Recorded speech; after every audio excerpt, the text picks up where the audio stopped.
Baik, kita mulai ya. Bismillahirrahmanirrahim. Assalamualaikum warahmatullahi wabarakatuh. Alhamdulillahirabbil alamin. Alhamdulillahilladzi an'ama bi ni'matil iman wal islam.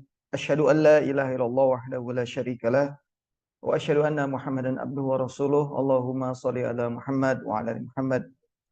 Alhamdulillah, segala puji bagi Allah Subhanahu wa taala yang telah memberikan kita berbagai macam nikmat, hidayah, dan juga nikmat kesehatan, nikmat segala macam nikmat yang Allah anugerahkan kepada kita semua. Semoga dengan nikmat yang Allah berikan kepada kita semua semakin bertambah keimanan dan ketakwaan kita kepada Allah Subhanahu wa taala. Shalawat serta salam tak lupa marilah kita sanjungkan kepada suri tauladan kita semua, Nabi besar Nabi Muhammad sallallahu alaihi wasallam, sebagai panutan kita, sebagai sebaik-baik manusia yang patut kita contoh dari segala macam seluk-beluk kehidupannya. Semoga kita termasuk dari umatnya yang senantiasa mendapat syafaat beliau di yaumul kiamah nanti. Amin ya rabbal alamin. Baik, ikhwati fillah rahimakumullah, kita awali kelas ini dengan membaca Al-Basmalah. Bismillahirrahmanirrahim. Melanjutkan kelas kita, kelas ke-32 ya, mengenai kisah dan ibroh tentang Hamzah dan Umar masuk Islam. Yang seharusnya disampaikan oleh Ustadz Hafiz. Beliau qadarullah sedang menerima tamu. Gurunya datang dari luar, dari Jawa ke Lampung, dan saya diminta menggantikan. Ya, kalau memang ada kurang-kurangnya, tidak sesempurna Ustadz Hafiz, ya mohon dimaklumi lah. Hamzah dan Umar masuk Islam. Ini kisah yang sudah familiar, sudah viral ya, sudah populer di kita semua. Baik itu kalangan yang mengikuti sirah, juga kalangan yang awam, yang umum, yang jarang juga mengikuti kajian-kajian sirah. Sebenarnya kisah ini sudah sangat populer ya. Saya mengangkat ini karena memang ada keutamaan yang nanti akan kita bahas yang memang bisa jadi jarang dibahas oleh pengkaji-pengkaji sirah ataupun yang disampaikan di ceramah-ceramah, kultum dan sebagainya macamnya. Jadi kalau yang viral-viral, yang sudah populer, yang sudah masyhur, itu tidak perlu disampaikan ya, karena memang sudah paham bagaimana Hamzah prosesnya masuk Islamnya, kemudian bagaimana Umar Ibnu Khattab juga masuk Islamnya, itu sudah sangat populer dan kita sudah sangat paham gitu untuk mengetahuinya. Kita nanti sedikit membahas tentang ibroh sebenarnya, ibroh dan juga latar belakang gitu. Kenapa Hamzah dan Umar yang dipilih oleh Allah untuk menjadi atau untuk yang memang dua sosok ini cukup sangat menentukan dalam perkembangan dakwah Islam. Jadi dua tokoh ini memang tokoh yang sangat luar biasa yang memang menentukan fase perkembangan Islam. Yang tadinya ketika mereka sebelum Islam itu Rasulullah SAW itu berdakwah secara terbatas, yang tidak dapat dijangkau itu banyak gitu. Namun setelah dua tokoh ini masuk Islam sangat luar biasa. Mereka ketika masuk Islam itu memiliki pengaruh yang sangat luar biasa dan cukup menentukan arah perjalanan dakwah Rasulullah SAW. Peristiwa sebelum mereka masuk Islam dan setelah mereka masuk Islam ini menjadi sebuah titik balik sebenarnya, menjadi sebuah tonggak gitu yang menentukan perkembangan dakwah. Ada perubahan yang sangat mendasar, yang sangat signifikan, baik itu tidak hanya di kubu kaum muslimin sebenarnya, tapi juga di kubu Quraisy itu sendiri. Sehingga ya kalau kita bilang peta kekuatan ya, Quraisy dan juga peta kekuatan kaum muslim itu lumayan drastis berubah ketika dua tokoh ini masuk Islam. Sebelum masuk Islam, Rasulullah SAW menghijrahkan para sahabat ke Habasyah yang pernah kita bahas sebelumnya ya. Menghijrahkan para sahabat ke Habasyah dalam rangka menghindari intimidasi dan juga dalam rangka menyelamatkan aset dakwah yang mulai baru bertunas gitu. Kalau diintimidasi terus-terusan bisa jadi malah nanti habis gitu aset dakwanya. Kemudian juga Quraisy itu semakin intensif menyiksa, mempersekusi kalau bahasa kita sekarang, membuli gitu kan kalau bahasa sekarang lagi gitu lebih era kekinian lagi, membuli para sahabat yang masuk Islam, dan juga cukup sangat menyulitkan sebenarnya, menyulitkan walaupun memang Rasulullah SAW punya banyak strategi, namun memang cukup banyak menyulitkan dari proses dakwah itu sendiri sebelum mereka ini masuk Islam. Sehingga Rasulullah SAW membutuhkan bukan hanya sisi kualitas, kuantitas ya, bukan hanya sisi banyaknya, bukan hanya sisi banyaknya jumlah yang masuk Islam sebenarnya. Tapi Rasulullah SAW juga membutuhkan pilar-pilar penyangga kekuatan umat. Gitu. Jadi bukan hanya banyaknya yang masuk Islam, tapi butuh orang-orang tertentu yang sebenarnya punya efek yang sangat luar biasa untuk menyangga pilar-pilar dakwah ini. Sehingga dari doa beliau nanti ya kita kemukakan, dan di PowerPoint juga sudah saya bagikan ya, dari doa beliau, alhasil dari dua tokoh ini ya, maksudnya dua tokoh yang didoakan Rasulullah ini salah satunya adalah Umar Al-Faruq, Umar Ibnu Khattab itu masuk Islam, dan sehingga bergaining position ya, posisi tawar Rasulullah SAW itu menjadi kuat gitu ketika Umar itu masuk Islam dan berbenturan dengan orang-orang Quraisy. Sebelum masuk Islam, sebelum dua tokoh ini masuk Islam, ya Rasulullah tidak banyak berbuat untuk menghadapi orang-orang Quraisy. Hanya diam ketika dibully gitu, hanya ya sabar, kemudian tidak melawan secara kekuatan ya, hanya sifatnya ya sudah.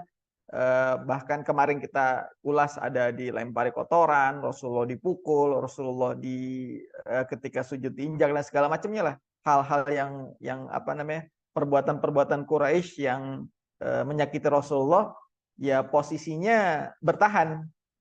Kalau menyerang malah nanti terjadi konflik. Bukan hanya konflik antar Islam dan Quraisy, tapi konflik secara keseluruhan terhadap bani-bani yang ada di Quraisy.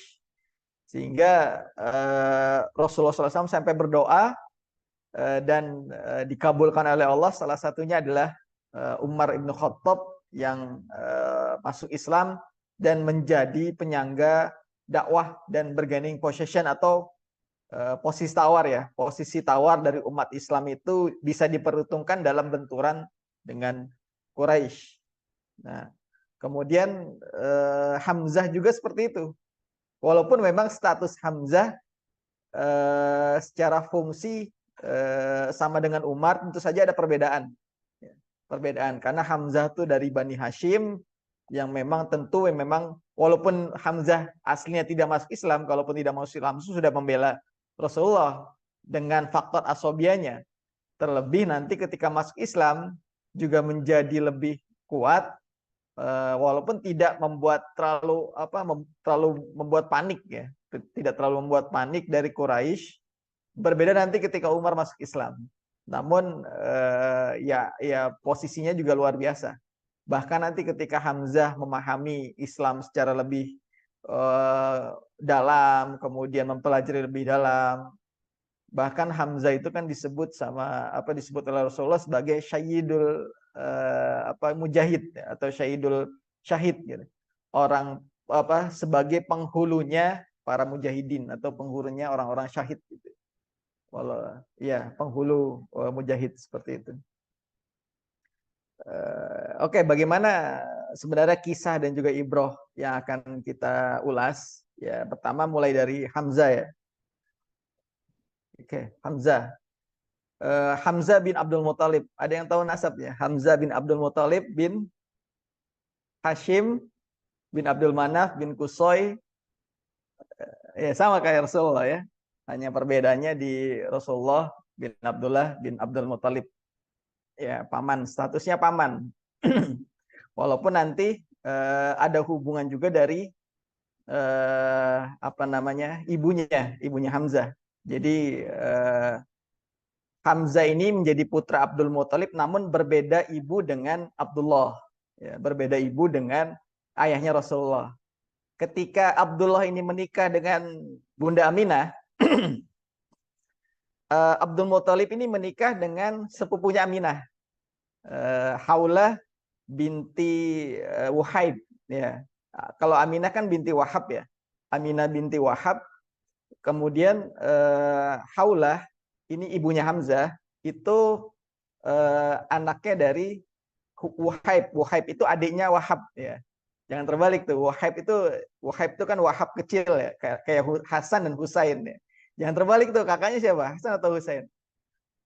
Husain ya. Husain itu Hasan kecil kalau di ini. Umar dan Umair gitu misalnya, dan sebagai macamnya. Itu isim tasghir ya, isim kecil ya. Bahasa Arab nih. Kali ya. Jadi Wahib itu punya anak nama Haulah, sedangkan Wahab punya anak, Wahab dan Wahib ini adik kakak, punya anak namanya Aminah. Aminah dinikahi Abdullah, sedangkan Haulah dinikahi oleh Abdul Muthalib. Ya, nikahnya bareng lah, berbarengan gitu. Kurang lebihnya sama lah. Jadi ketika nikahin anaknya, Abdul Muthalib juga nikahin sepupunya Aminah, seperti itu. Makanya nanti usia Hamzah dengan Rasulullah nggak jauh beda, sekitar ya selisih 2 tahunan lah gitu. Jadi lebih tua Hamzah 2 tahun. Jadi dari sisi bapak atau dari sisi ayah, Hamzah itu menjadi paman Rasulullah SAW. Namun dari sisi ibu, apa? Dari sisi ibu jadinya apa? Hamzah dengan Rasulullah sepupu kan? Sepupu ya. Ya, jadi ibu Rasulullah Aminah dan ibunya Hamzah apa namanya, Haulah binti Wahib. Jadi sepupuan tuh dari Bani Zuhroh, baninya Abdurrahman bin Auf. Gitu. Ya, jadi ya kita tidak selama ini mengenal Hamzah hanya sebagai pamannya Rasulullah karena dari sisi ayah. Jadi dari sisi ayah paman Rasulullah. Namun dari sisi ibu, Hamzah ini sama Rasulullah menjadi sepupu. Gitu. Nanti Hamzah selain Hamzah yang dilahirkan oleh Haulah binti Wahib, itu ada Sofiyah namanya. Siapa Sofiyah? Ada yang kenal? Sofiyah itu ibunya dari siapa? Sahabat Rasulullah? Zubair ya. Ini di kira-kira lah di terawang gitu ya. Gampang sebenarnya menghafal ini. Apa ibunya Zubair, Sofiyah. Jadi Zubair itu keponakannya Hamzah juga, ya kan? Awam, ya. Awam itu siapa? Awam itu saudaranya Bunda Khadijah. Awam bin Khuwailid. Kalau Bunda Hijah binti Khuwailid. Ya. Kalau Awam ini saudaranya Bunda Khadijah. Jadi Zubair ini siapanya Rasulullah jadinya. Nah, bingung nggak? Ponakan. Zubair itu ponakannya Rasulullah dari sisi Awam. Dari sisi Sofia siapanya? Ya pokoknya inilah, pikir sendirilah gimana nanti cara manggilnya itu. Jadi Sofiyah menikah dengan Awam bin Khuwailid, nanti beranakan Zubair. Zubair dari ibu adalah sepupu Rasulullah, namun dari ayah ya paman sebenarnya, paman ya. Rasulullah sebagai paman ya, gitu maksudnya. Kemudian nanti ini masih berlanjut nih. Zubair menikah dengan Asma binti siapa? Abu Bakar. Ya, Zubair menikah dengan Asma binti Abu Bakar, Rasulullah menikah dengan Bunda Aisyah binti Abu Bakar. Jadi statusnya apa? Rasulullah dengan Zubair ipar. Jadi apa Zubair manggil Rasulullah apa jadinya? Hah? Manggil apa? Ya, sesuai kondisi. Ya enggak lah, manggilnya Rasulullah tetap lah. Ya iya kan Rasulullah, manggilnya Rasulullah gitu. Ya itu jadi ya itulah sisi-sisi keluarga. Jadi semua rata-rata sahabat Rasulullah itu keluarga, walaupun nanti berbeda bani ya. Ya, karena ini keunikan dari kabilah-kabilah, apalagi sudah masuk Islam. Ya, tukang roti.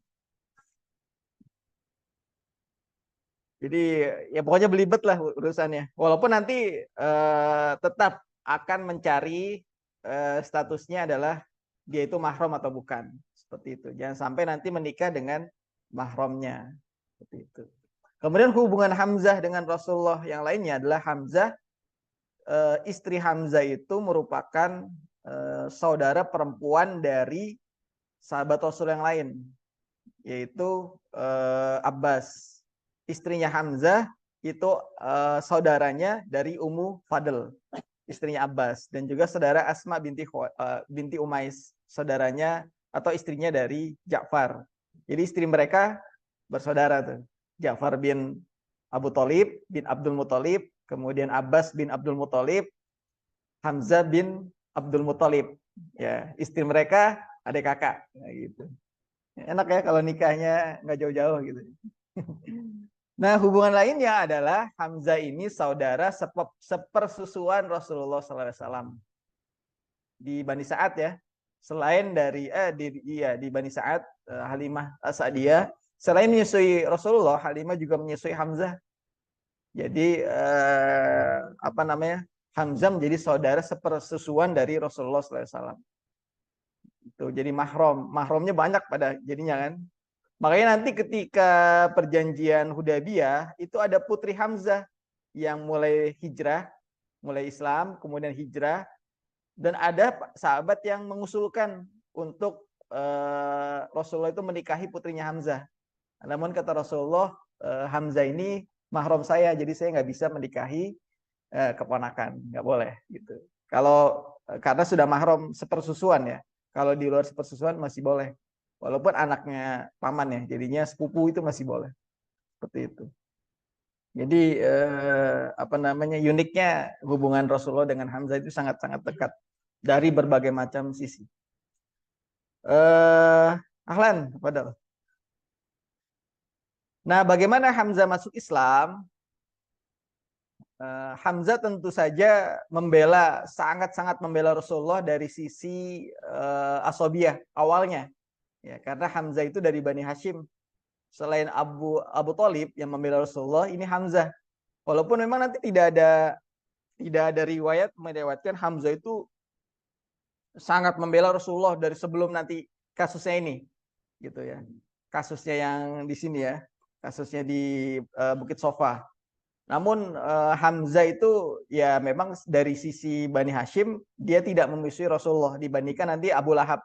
Kalau Abu Lahab sudah terang-terangan, sudah jelas-jelas memusuhi Rasulullah, namun Hamzah karena faktor asobiyahnya dia membela Rasulullah. Bukan karena Islamnya nanti, tapi karena faktor asobiyahnya bahwa Hamzah itu berasal dari Bani Hashim yang memang mengharuskan untuk membela Rasulullah SAW. Kita sudah bahas bagaimana belalah saudaramu yang zolim maupun yang dizolimi gitu. Kalau Rasulullah kan tanda kutip ya, Rasulullah dianggap zolim oleh sebagian besar orang Quraisy, ya kan gitu, yang menolak Rasulullah. Namun karena itu dari Bani Hashim maka wajib dibela gitu. Kecuali Abu Lahab yang memang dari awal sudah terang-terangan tidak mau atau bahkan memusuhi Rasulullah SAW. Namun Hamzah tentu saja membela Rasulullah SAW berdasarkan faktor asobiyah, belum berdasarkan faktor Islam, tapi berdasarkan faktor asobiyah sampai dengan apa namanya hari ini, maksudnya hari itu yang kita akan bahas ini di Bukit Sofa. Sampai dengan ini belum ada paman-paman Rasulullah yang masuk Islam, itu belum ada. Jadi sebelum Hamzah pun belum ada yang masuk Islam, termasuk Abbas yang kita ketahui keislamannya itu saat ini di tahun ke-6 ya, di tahun ke-6 kenabian itu belum ada dari paman-paman Rasulullah SAW yang masuk Islam. Dari Bani Hashim, keluarga Bani Hashim baru Ali, Ja'far, kemudian Ja'far bin Abu Thalib dan juga siapa namanya Ubaidah bin Haris. Ya. Ingat ya Ubaidah bin Haris siapa? Nanti yang di perang Badar dia duel melawan sebelum peperangan itu kan dipanggil tuh. Jadi Hamzah, Ali, dan juga Ubaidah melawan dari Bani Hashim, dari Bani Abdus Syams itu Utbah, ya kan, Utbah, Utaibah, dan juga satu lagi saya lupa. Duel dulu, kemudian baru nanti peperangan terjadi. Tidak ada yang masuk Islam, termasuk Hamzah. Jadi sampai dengan saat ini Hamzah ataupun paman-paman Rasulullah tidak ada yang masuk Islam. Walaupun tetap membela Rasulullah karena faktor dari kekeluargaan atau asobiahnya seperti itu. Nah, sampai dengan saat ini tidak pernah juga, ya artinya walaupun memang Rasulullah SAW sudah terbiasa ya disakiti, ya kan. Kemarin kita bahas intimidasi apa ataupun hambatan-hambatan apa saja Quraisy itu terhadap dakwah Rasulullah, termasuk memperkusi atau membuli Rasulullah SAW. Tapi sampai dengan tahun ke-6 ini atau sampai dengan Hamzah masuk Islam ini tidak pernah ada bentrokan. Walaupun mereka siap membela sebenarnya. Bani Hashim itu siap membela. Tapi Rasulullah SAW tidak mau menggunakan tanda kutip ya senjata ini gitu untuk menyerang orang-orang yang menzoliminya, orang-orang yang menyakitinya gitu. Walaupun nanti Rasulullah SAW tetap membawa faktor asobiah untuk membelanya gitu, untuk membuat tameng ya.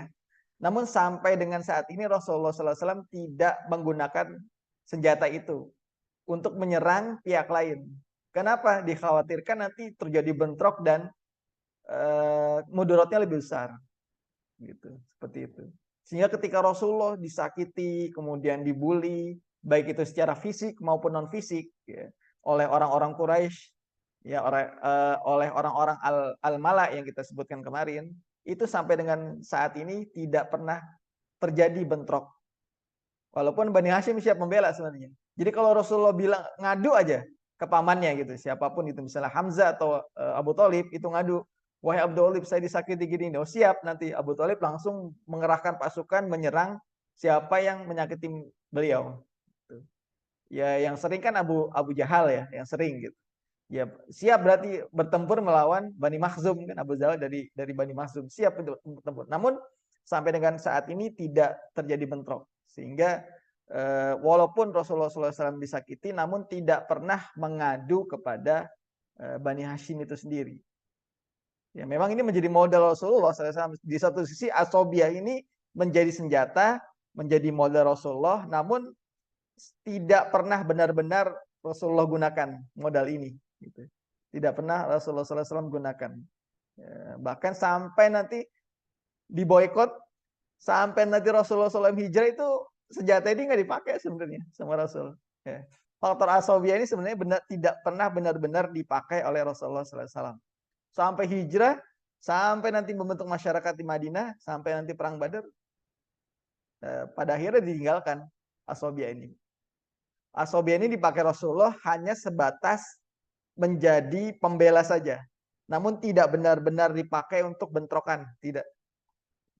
Hanya sebatas untuk mengamankan ya, mengamankan dalam tanda kutip ya, dakwah gitu. Jadi pada faktanya Rasulullah tidak pernah menarik gerbong Bani Hashim itu untuk turut bentrok gitu. Untuk bentrok, hanya memastikan Bani Hashim itu untuk menjadi sebagai pembela. Seperti itu. Nah, termasuk Hamzah. Hamzah pada dasarnya tidak pernah bentrok langsung dengan para pembuli Rasulullah. Orang-orang yang menyakiti Rasulullah itu tidak pernah bentrok langsung. Karena memang Rasulullah juga nggak ngadu gitu. Nggak pernah ngadu gitu.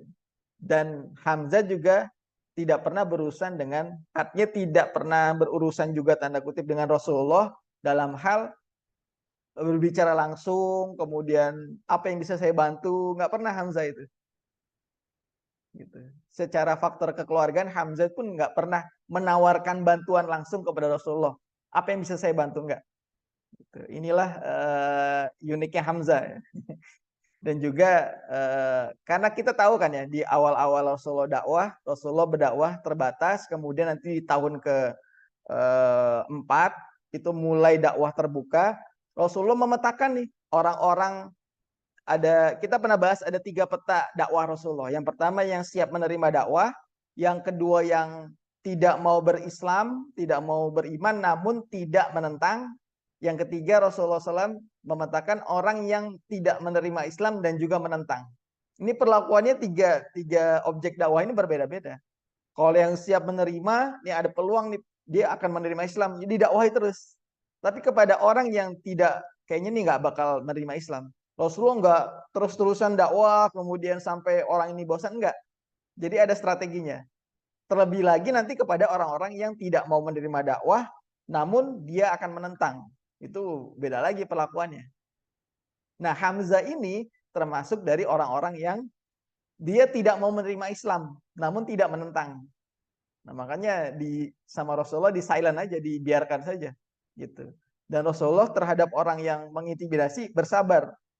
Karena nanti akan mendapat simpati dari orang-orang yang tidak mau menerima Islam tapi tidak menentang juga.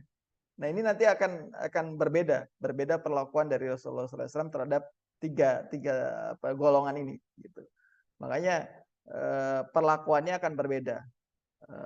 Rasulullah terhadap Hamzah, terhadap paman-paman yang lain yang tidak menentang itu berbeda. Nanti berbeda perlakuannya dengan Abu Jahal, Abu Lahab, kemudian dari Bani Abdus Syams siapa Utbah bin Abi Muayyid, Utbah bin Rabi'ah, Syaibah bin Rabi'ah dan lain sebagainya. Itu akan berbeda. An-Nadhr bin Haris ya, yang kemarin datang kepada Abu Thalib ya.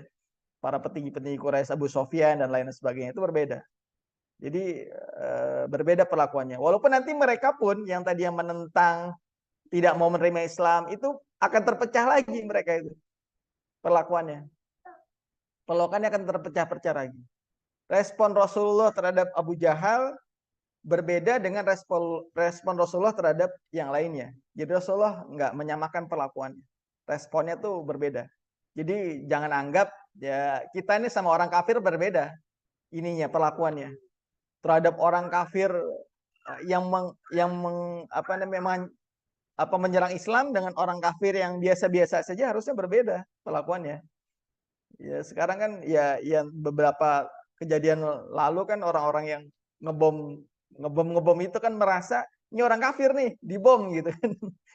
Itu karena dia ya bisa jadi nggak ngaji sirah gitu. Salah satunya. Kenapa? Karena menganggap orang kafir itu sama semua menurut mereka kan gitu. Padahal berbeda perlakuannya. Jadi nggak sama. Gitu. Siapa? Abul Bakhtari. Ada yang kenal Abu Bakhtari? Dari Bani Asad. Dia satu suku dengan Bunda Khadijah. Bunda Khadijah dari Bani Asad ya. Itu mengambil sikap berbeda nanti Abul Bakhtari, kemudian Mut'im bin Adi nanti bahkan menjadi suaka Rasulullah. Ini orang kafir ini mereka. Namun ketika Rasulullah diusir dari Taif, itu menjadi suakanya kan Rasulullah. Iya, kemudian siapa? Hakim bin Hizam yang nanti masuk Islamnya belakangan setelah Fatu Mekah. Itu dia petinggi-petinggi Quraisy, namun berbeda perlakuannya dengan Abu Jahal, Abu Lahab, kemudian Abu Sofyan sendiri berbeda perlakuannya. Jadi nggak sama. Termasuk nanti Hamzah. Hamzah ini dia tidak menerima Islam, namun dia tidak juga menentang Rasulullah SAW. Ya, nantilah kita bahas di peristiwa pemboikotan, peristiwa apa namanya. Nanti mereka terpecah belah kok. Orang-orang Quraisy ini terpecah belah. Yang tadinya datang ke Abu Thalib untuk meminta Rasulullah itu dihentikan dakwanya, itu nanti ketika peristiwa pemboikotan, itu mereka pecah kongsi. Sama saya kayak sekarang ya. Pecah kongsi. Ini. Yang mana sekarang itu? Nggak tahu juga. Kayak gitu. Ya, mereka termasuk dari orang-orang yang membatalkan pemboikotan. Jadi pemboikotan itu bukan hanya serta-merta perjanjian surat perjanjian boikot itu dimakan rayap, itu bukan itu juga gitu kan. Tapi ada orang-orang Quraisy yang lain yang kafir itu menentang Abu Jahal juga. Kok kayak gini sih di Mekah gitu.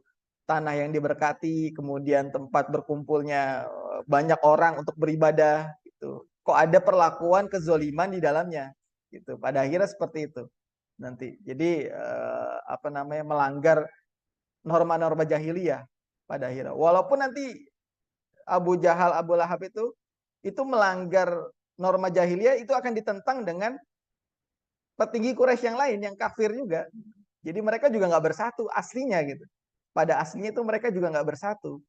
Kita aja sekarang yang bikin mereka itu satu. jadi kadang kita yang aneh gitu, mempersatukan musuh-musuh Islam. Itulah harusnya kita yang bersatu gitu. Tapi kita yang berpecah, mereka yang bersatu. Sekarang terbalik gitu. Kan ada ayat yang berkali-kali turun terhadap Abu Jahal, kan ada sering Abu Jahal itu jadi ada ayat-ayat yang turun karena Abu Jahal di surat Al-Alaq gitu kan, apa namanya, ara'aital ladzi yanha abdan idza shalla, siapakah yang melarang hambaku salat di dalamnya gitu kan, padahal itu kan Ka'bah itu tempat ibadah, semua orang tuh boleh beribadah di sana. Itu jahiliyah nih, ketika jahiliyah itu pun disepakati bahwa Ka'bah itu tempat ibadah. Masa ada orang yang melarang orang lain untuk beribadah di Ka'bah? Itu luar biasa. Kezoliman yang dilakukan Abu Jahal itu luar biasa. Itu menentang kesepakatan dari jahiliyah itu sendiri. Tuh. Dulu kan pernah kita bahas hilful fudul ya. Masih ingat nggak? Hilful fudul. Apa itu hilful fudul? Nah, perjanjian jadi suatu aliansi yang terbentuk untuk mempertahankan kebajikan, mempertahankan kebaikan, kebijaksanaan di dalam kota Mekah. Karena untuk menghindari kezoliman yang terjadi di kota Mekah. Itu perjanjian dulu sebelum Rasulullah SAW diangkat menjadi Rasul. Bahkan Rasulullah SAW sangat terkesan dengan perjanjian itu. Bahkan di suatu masa nanti, ya ketika Rasulullah di Madinah itu berkata, kalau ada suatu perjanjian seperti Hilful Fudul pada masa Islam, niscaya aku akan ikut di dalamnya. Gitu. Karena saking luar biasanya Hilful Fudul itu.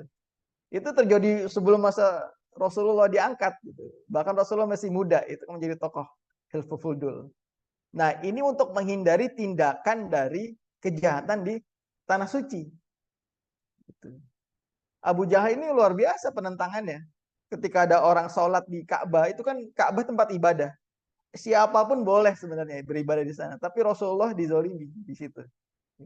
Rasulullah dilarang sholat sampai turun surat Al-Alaq tadi, Al-Alaq, ara'aital ladzi yanha abdan idza shalla, ara'aita in kana 'alal huda, dan seterusnya gitu. Ini luar biasa Abu Jahal, sehingga ya kenal nggak sih sama Abu Jahal? Sifatnya gitu, sifatnya, tokohnya gitu. Artinya nanti terlihat dia leadershipnya itu sangat rapuh. Terlihat di Perang Badar. Itu sangat-sangat rapuh. Sangat-sangat. Ya dia hanya berani menggertak gitu. Hanya berani petantang-penenteng gitu. Namun terbukti di Perang Badar itu jauh leadershipnya. Jauh-jauh. Kekerasan Abu Jahal ini luar biasa. Sampai berjalan waktu demi waktu. Kemudian terhadap Rasulullah ya. Terhadap Rasulullah dan juga terhadap orang-orang Muslim yang masuk Islam dari Bani Makhzum. Ini kan dari Bani Makhzum nih. Nama aslinya siapa sih? Abu Jahal. Amr bin Hisam bin Mughirah bin Abdullah bin Makhzum. Ya seterusnya lah. Itu nggak usah dihafal sih. Nasabnya Abu Jahal. Tapi ya itu dari Bani Makhzum. Memang dia ditokohkan di Bani Makhzum jadi tokoh. Walaupun nanti apa namanya, leadershipnya sebenarnya nggak ada, tidak terlihat dan hanya berani bergentak. Dan ini terus melakukan kezaliman terhadap Rasulullah. Pekan lalu saya katakan ada hanya dua orang yang agak nyeleneh di Quraisy, yaitu Abu Jahal dan juga Umar bin Khattab. Kenapa menyeleneh? Karena menyelisih kesepakatan dari Quraisy itu sendiri. Abu Jahal ini kan dari Bani Makhzum, sedangkan Rasulullah dari Bani Hashim. Cuman terus melakukan kezaliman terhadap Rasulullah. Ini sudah beda bani nih. Ini punya peluang untuk bentrok sebenarnya. Gitu. Nah, Umar bin Khattab juga dari Bani, siapa, dari Bani mana? Ya, harus hafal nih. Dari Bani Adi ya. Ini jauh dia statusnya, di bawah dari bani-bani yang lain, Bani Adi ini. Walaupun tidak apa namanya, tidak dominan, dia di bawahnya. Cuman Umar bin Khattab ini agak nyeleneh juga, mau membunuh Rasulullah. Jadi 2 orang yang mau membunuh Rasulullah hanya 2 di Quraisy itu. Abu Jahal dan juga Umar bin Khattab. Dia menyelisihi kesepakatan dari jahiliyah bahwa tidak boleh menzolimi atau tidak boleh bertikai di luar baninya. Gitu. Karena nanti ada potensi peperangan antar bani di dalamnya. Dan itu bisa memicu perang kota dan bisa kekacauan di Makkah itu akan terjadi. Nah, kejahatan yang dilakukan oleh Abu Jahal ini terus-menerus terhadap Rasulullah. Memukul, kadang juga mendorong, ketika sujud dizolimi dan segala macamnya lah. Sudah nggak terhitung lah. Sudah nggak terhitung jumlahnya. Sampai pada suatu ketika terjadilah kisah ini di Bukit Sofa. Jadi pagi-pagi suatu hari Abu Jahal berpas-pasan dengan Rasulullah SAW. Ya tadinya niatnya mau ke Ka'bah. Ya biasa tempat ngumpulnya Quraisy kan di Ka'bah. Di Ka'bah itu ada semacam nadi ya. Nadi itu base camp lah kalau kita sekarang ya, tempat ngumpul gitu. Ini base campnya Bani Makhzum, base campnya Bani Hashim, segala macam lah tempat ngumpulnya bani-bani itu. Nanti ketika berkumpul mereka ada namanya parlemen di Ka'bah itu, di sisinya gitu. Darun Nadwah gitu. Tapi kalau base campnya masing-masing ada. Kalau kita sekarang di DPR ada fraksi-fraksi lah gitulah, semacam itulah. Ya walaupun nggak bisa disamakan lah. Cuman ini terjadi kisah ini. Jadi ini kezaliman yang sudah kesekian kalinya. Suatu hari Abu Jahal berpas-pasan dengan Rasulullah SAW. Ya niatnya Rasulullah mungkin mau ke Ka'bah juga. Ya mungkin mau tawaf, mau ibadah dan segala macamnya. Abu Jahal juga seperti itu. Abu Jahal kemudian menghentikan Nabi SAW secara kasar dan mulai menghina dan menyakitinya seperti biasa. Gitu. Ya, ini riwayat dari Ibnu Hisam ya, Ibnu Hisam seperti ini. Sementara Rasulullah SAW, Nabi SAW hanya mendengar dan terdiam. Abu Jahal juga menghina Islam hingga merasa puas. Lalu ia beranjak pergi ke Ka'bah untuk berkumpul dengan kawan-kawannya dari Bani Makhzum.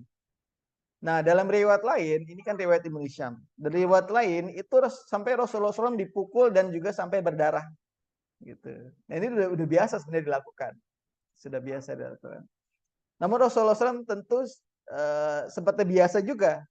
Rasulullah menahan, nggak terprovokasi, ya, dan juga nggak melawan. Inilah Rasulullah uniknya ya. Rasulullah tuh punya agenda tersendiri. Jadi nggak terprovokasi, bahkan sampai disakiti pun nggak terprovokasi Rasulullah. Agenda Rasulullah bagaimana Islam ini bisa menyebar, itu aja agendanya. Islam di Mekah ini. Bagaimana orang-orang Quraisy ini banyak yang masuk Islam, itu aja agendanya. Bukan agenda untuk berperang dengan Abu Jahal atau yang lainnya.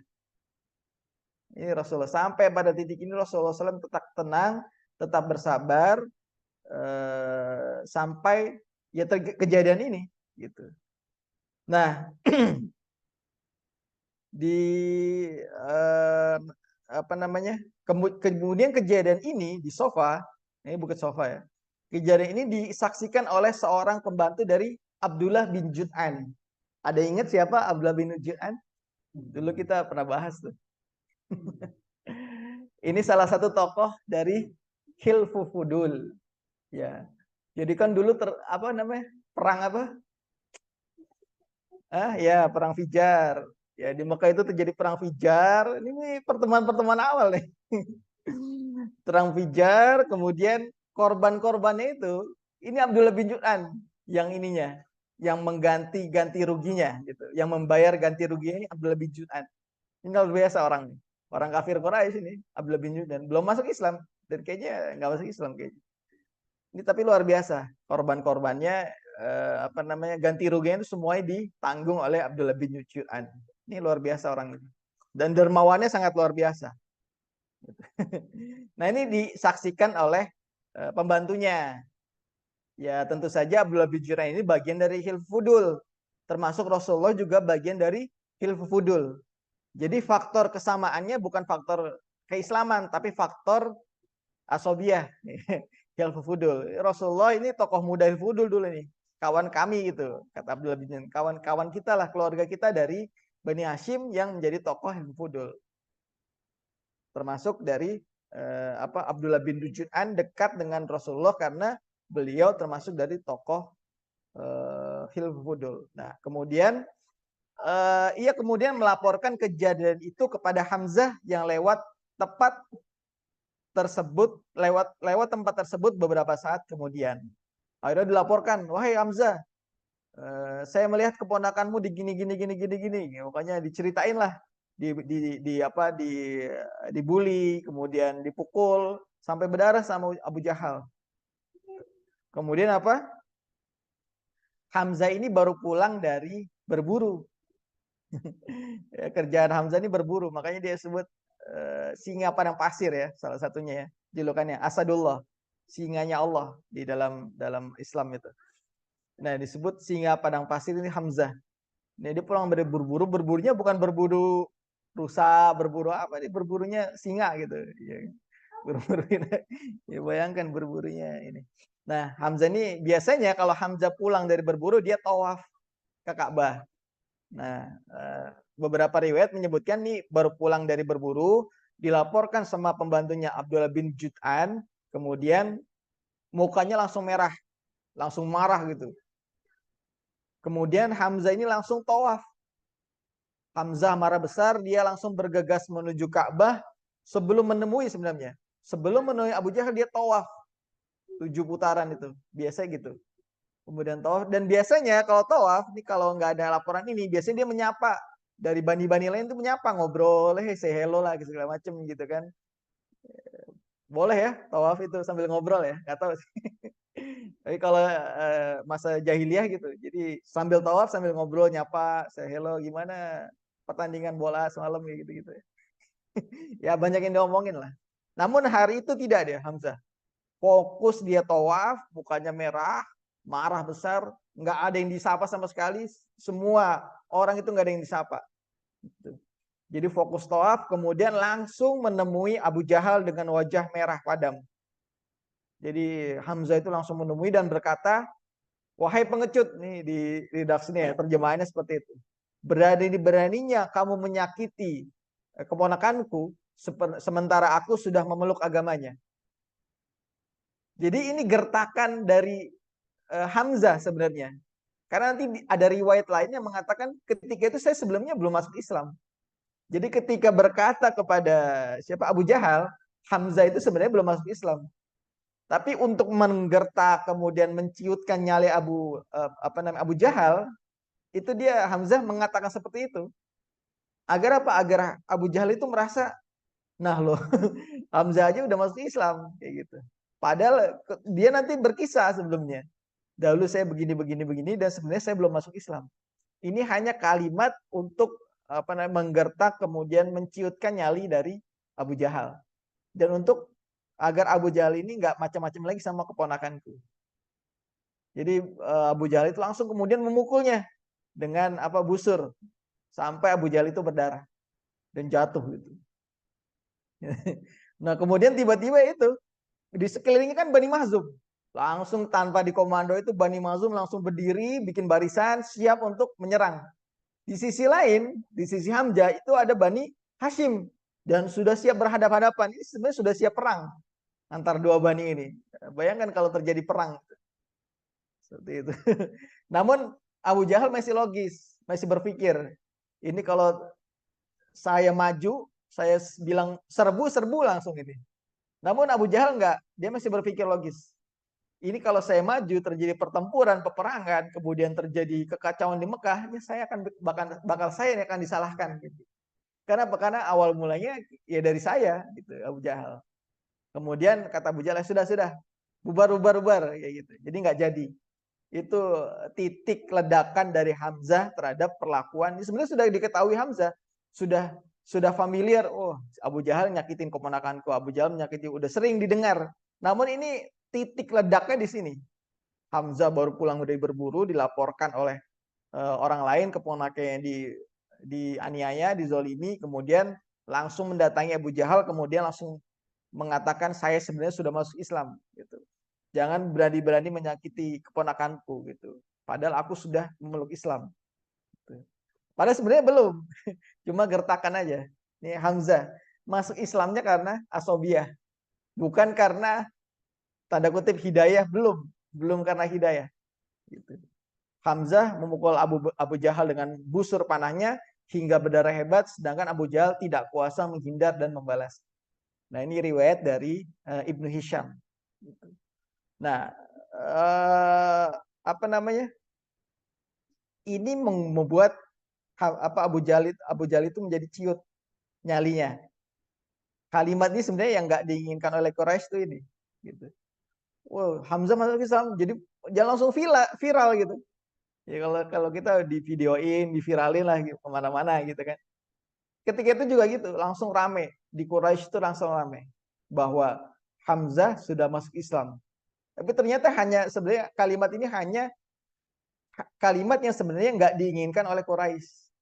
Gimana caranya Quraisy itu nggak menginginkan ini? Saya ngomong aja gitu. Hamzah itu. Jadi luar biasa Hamzah ini. Nah, yang penting adalah kemudian Abu Jahal itu bubar dengan Bani Mazum, kemudian Hamzah juga pun kembali ke keponakannya. Dan ini unik ya. Hamzah ini adalah seorang kesatria. Ketika dia mengatakan sesuatu, kesatria itu kan, kalau kita kemarin ngomong laki-laki itu yang dipegang adalah omongannya kan. Sekalinya dia berbohong, apalagi Quraisy itu nggak bisa dia berbohong. Quraisy itu uniknya, kelebihan Quraisy itu nggak boleh dia berbohong. Sekalinya dia berbohong, dia akan dikecam, kemudian akan direndahkan, akan dicap sebagai seorang pembohong dan omongannya tidak akan dipercaya. Nah, Hamzah itu gitu. Kembali dia seorang kesatria, kemudian apalagi Quraisy, dia nggak mungkin nih mencabut perkataan dia yang udah Islam gitu. Saya ini udah masuk Islam gitu. Padahal dia tuh cuma main-main aja kepada Abu Jahal gitu. Ya, pada akhirnya dia kembali ke Rasulullah dan mengaku ya sudah Rasulullah, saya bersyahadat, pada hari ini saya bersyahadat gitu. Karena nggak mungkin lagi dia mencabut perkataannya, apalagi udah viral di mana-mana. Hamzah masuk Islam, nggak mungkin. Oh enggak, kemarin saya main-main kok, bohongin doang, enggak. Hamzah ini seorang kesatria, apalagi Quraisy dan laki-laki, dan dipegang omongannya. Kalau dia udah menyatakan A, nggak boleh berubah lagi. Nah, itu uniknya masuk Islamnya Hamzah itu seperti itu. Asal kita tahu aja, bukan karena hidayah, kemunakannya dizolimi, melihat kemudian ya udah saya masuk Islam aja, enggak. Ini enggak sengaja masuk Islam ya aslinya gitu. Hamzah itu ya itu nggak mau dia mencabut lagi kata-katanya sudah dibicarakan. Kalau sekarang kan banyak ya, kita udah ngomong kemudian kayaknya nggak gitu dulu gitu kan. Apalagi di politik ya. Ya itulah. Nah, ibrohnya apa? Cuman 2 slide ya kalau Hamzah. Hamzah pada mulanya adalah memeluk Islam itu karena faktor fanatik asobiah.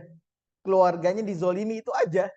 Nggak lain, bukan karena hidayah, kemudian bukan karena suatu pemikiran dia baca Quran, kemudian melihat keajaiban, enggak. Dia karena asobiah aja. Dia nggak rela saudaranya ataupun keponakannya itu disakiti seperti itu oleh orang lain. Artinya nggak rela. Ini udah daripada ini ya udah saya masuk Islam aja lah. Kayak gitu.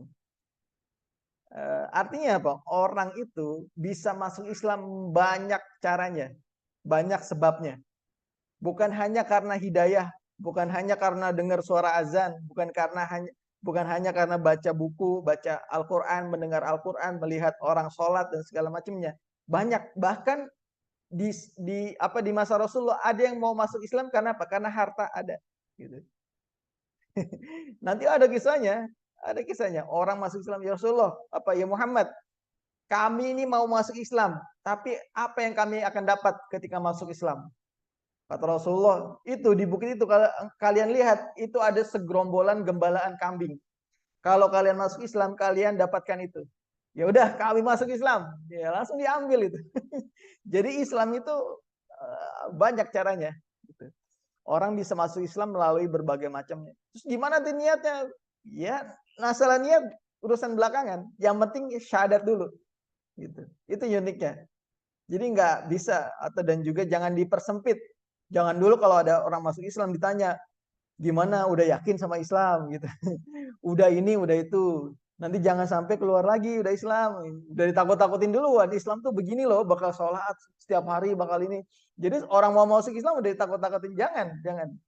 Biarkan dulu dia syahadat dulu, biarkan dulu dia masuk Islam dulu, menyatakan diri ke Islamnya, baru disuruh seiring berjalannya waktu diilmui, kemudian harus diberi pemahaman dan lain sebagainya.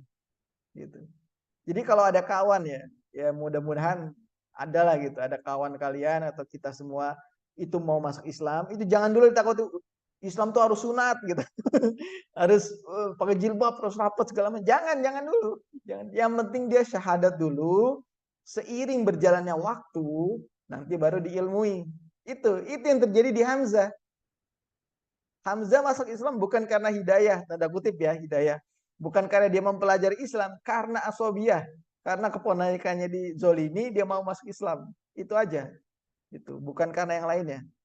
Ini baterainya habis. Bentar.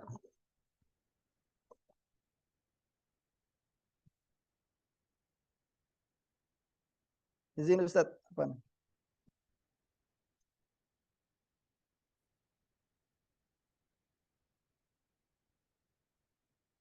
Apa ya? Nah, oke.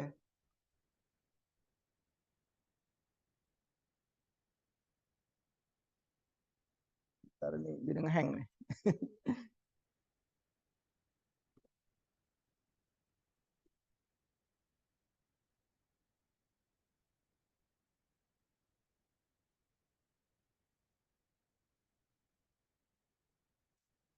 Belum. Belum masuk.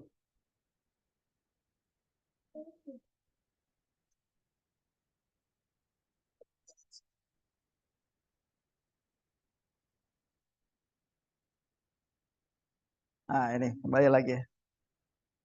Ya, kembali lagi ya. Artinya Hamzah ini masuk Islam bukan karena hidayah.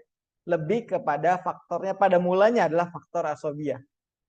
Jadi dan kemudian nanti itu akan di-upgrade Hamzah itu karena Islam itu mengedepankan ilmu gitu. Ada kekuatan ya bahasanya institusi ilmu di dalamnya lah, institusi tarbiyah atau pendidikan di dalamnya.